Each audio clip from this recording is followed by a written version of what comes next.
Departamenti Amerikan i Drejtësisë ndërpret hetimin ndaj kryetarit të Rezervës Federale. Departamenti i Drejtësisë i Shtetit të Bashkuara ka vendosur të ndërpresë hetimin ndaj Jerome Powell, i cili është në shqyrtim për dyshime mbi tejkalimet të kostove në projektet e rinovimit të Federal Reserve. Prokurore amerikane Janine Pirro bëri të ditur se çështja nuk do ndiqet më penalisht, por do t'i tejkalojë për hetim të brendshëm inspektorit të përgjithshëm të rezervave federale.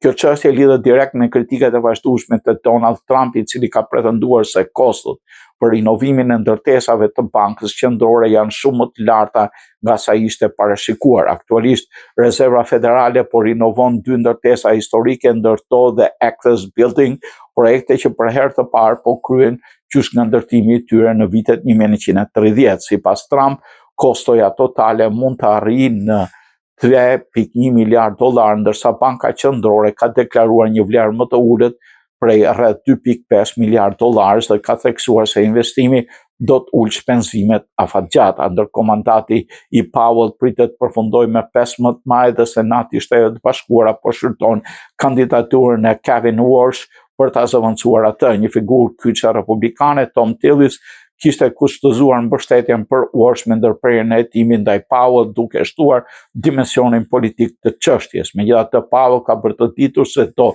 qëndrojë në detyrë deri në konfirmimin e pasasit të tij nga Senati.